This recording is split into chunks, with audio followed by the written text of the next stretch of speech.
This prison is ruled by convicts who act as they please. This race is being broadcast illegally via the dark web, and employees of Wayland International, led by Warden, are attempting to shut it down, but the event is encrypted with changing codes, and they can't cut off the sprawl's power supply because the prison has its own power plant inside the sprawl. Through the monitor list, Bob and Liz are hacking the satellite to broadcast the death race to the globe. A SWAT squad has come to murder Frankenstein, but Bob instructs Liz to continue broadcasting the event. Frankenstein traps a motorist and causes his automobile to explode. Frankenstein wins the race another again in Mexico. Goldberg runs a betting business where he collects money from those who bet on the death race. Goldberg is the one who provides the weaponry to the sprawl. Everyone shouts for Frankenstein's victory since no one can overcome him. However, as everyone is enjoying from a distance, the SWAT team begins firing. Everyone flees inside the building as the SWAT team pursues them inside. The SWAT team is encircled by the detainees when Frankenstein appears in front of them. Frankenstein instructs the inmates to shoot the SWAT unit.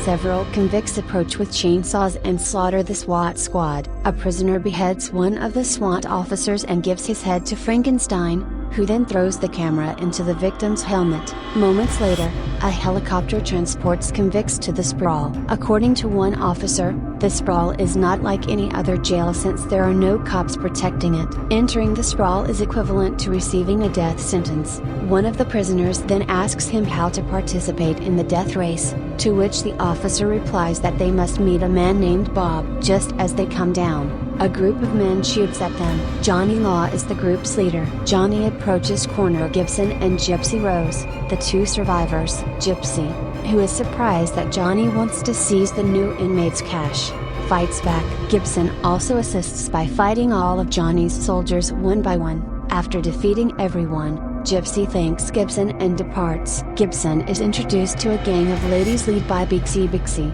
Exie is willing to take Gibson to meet Bob inside a pub. Frankenstein is criticizing Johnny for not stealing cash from the new captives when Frankenstein is preparing to beat Johnny up. Johnny notices Bixie squeezing Gibson into the pub. Gibson encounters a bartender called Jane, who claims she can help Gibson meet Bob. Other individuals arrive to beat him up, but Gibson defeats them all. Frank approaches Gibson and asks whether Gibson is the one who has fought his guy. Gibson responds that he is only defending himself and that it is not his fault if all of Frankenstein's men are bad at fighting the angry Frankenstein, and then leaves. It turns out that Bob is sitting next to Gibson and is impressed because it appears that Gibson is not afraid of Frankenstein. When a truck carrying food supplies is looted by hungry inmates outside, Bob informs him that the entire food supply at the sprawl is controlled by Frankenstein. Frankenstein's goons are seen firing at convicts attempting to get food supplies. Bob invites Gibson to a death race qualifying battle dubbed Death Match. Gibson meets List and the match. List tells Gibson that the only way to enter the death race is to win the death match. It turns out that Gypsy is participating in this match. In this race, the participants ride a motorbike, but if they fall from their motorbike, other inmates will appear and beat them to death. The participants try to kill each other. Someone knocks one of the participants off his bike and then they beat him to death. Gypsy qualifies for the death race when Rose violently stabs her opponent. After the game, Bob advises Gibson not to enter the race if he lacks courage. Jane enters and offers Gibson to remain at her home since Gibson has nowhere to sleep in her house.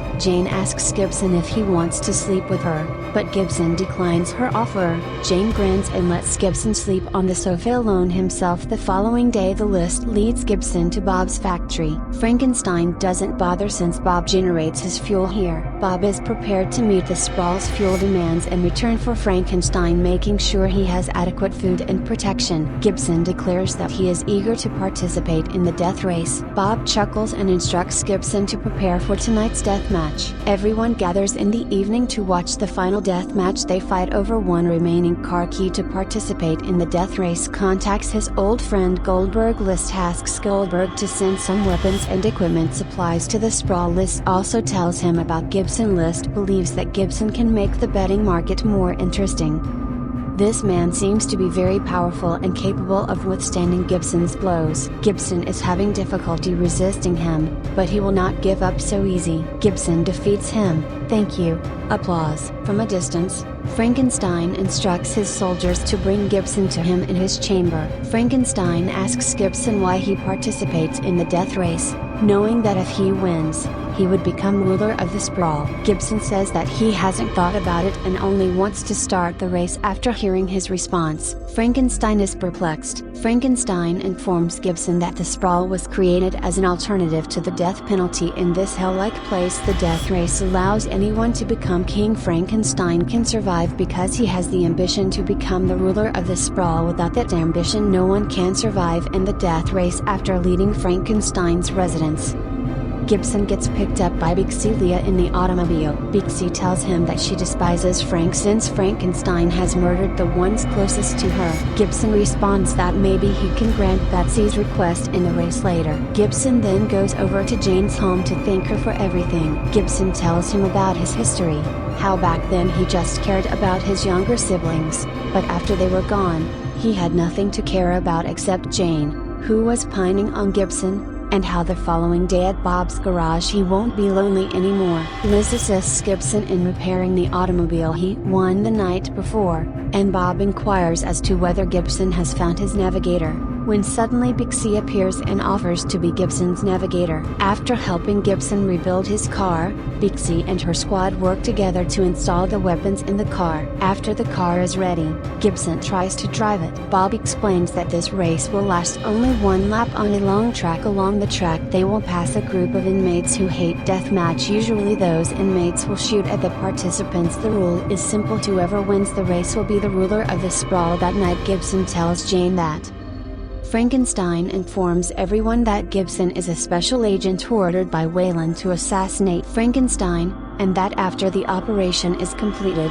a helicopter will arrive to take him up. Hearing that truth, the enraged prisoners beg Frankenstein to murder Gibson, but he has no intention of doing so and has chosen to let Gibson join the race, where his destiny would be determined. Everyone, including Jane, is startled to learn that Jane has no knowledge whether Gibson is a government spy. Bob goes up to Gibson. Bob replies he doesn't mind if Gibson has to murder Frankenstein. Bob will remain on Gibson's squad because he sees huge commercial possibilities in the race. Later, Bob instructs Gibson to prepare in Mexico. Goldberg creates a betting market for the impending death race. As everyone prepares for the death race, the event is televised live once again. The race will include 11 competitors. Gypsy Rose appears driving her Mini Cooper while Gibson is getting ready in his Camaro. Bixie arrives and tells Gibson that she doesn't care if Gibson is a spy as long as they both have the same goal of killing Frank. Bixie will assist Gibson by becoming his navigator. Frankenstein then appears and introduces Jane as his navigator. The warden is watching the race to make sure Gibson kills Frankenstein. The race starts at the beginning of the race. Frank immediately hits Gibson's car. The participants are free to shoot each other since there are no sensors in this race. A participant who rides a Vespa tries to shoot Gibson. Bixie then gets out of the car and throws a grenade at the Vespa. D. Goldberg wagers everything on Gibson because he is so certain that Gibson would win this race. However,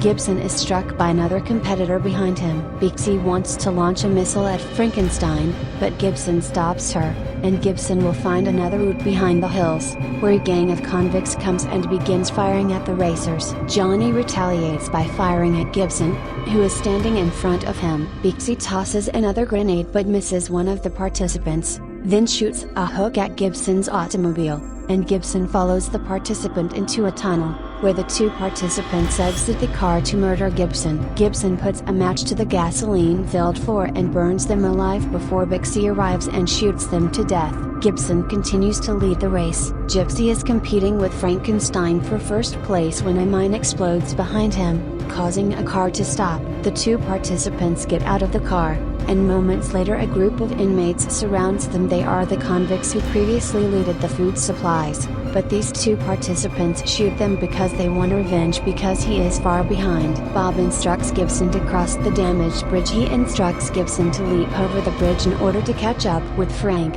but he notices Johnny blocking the route. Bixie then appears and fires at Johnny, causing his car to sway and crash off the bridge. Beaksy removes the back shield to lighten the burden on the vehicle, and Gibson accelerates and leaps over the shattered bridge. Music. Gibson, surprisingly, manages to cross the shattered bridge and finish the race. Goldberg is confident that Gibson will win. Surprisingly, Gibson manages to catch up with Frankenstein's automobile. Gibson almost overtakes Frankenstein's car, but Frankenstein begins firing at him, destroying Gibson's car. Gibson and Beaksy step out of the vehicle to inspect the damage, and it turns out that the gasoline hose in front of them is broken. When Frankenstein turns around to strike Gibson with his vehicle, Gypsy comes and crashes her automobile into Frankenstein's. Gypsy gets out of her automobile, aware that something is awry. Bob instructs Liz to halt the streaming. This causes Warden to be unable to see what is going on inside the track. Unexpectedly, Gypsy shoots Frankenstein mercilessly and kills him instantly. They see a helicopter coming to pick them up. It turns out Gypsy is a spy who was also assigned by the Warden to kill Frankenstein. She tells Gibson to get into the helicopter because their job is done. Seeing Jane, who is injured, Gibson chooses to stay through the comms. Bob advises Gibson to don the Frankenstein mask and govern the sprawl. Without Frankenstein, there will be pandemonium. Gibson dons Frankenstein's clothing and ring, then puts on the mask and completes the race. The live feed resumes, and Goldberg and the Warden are furious that Frankenstein has won the race.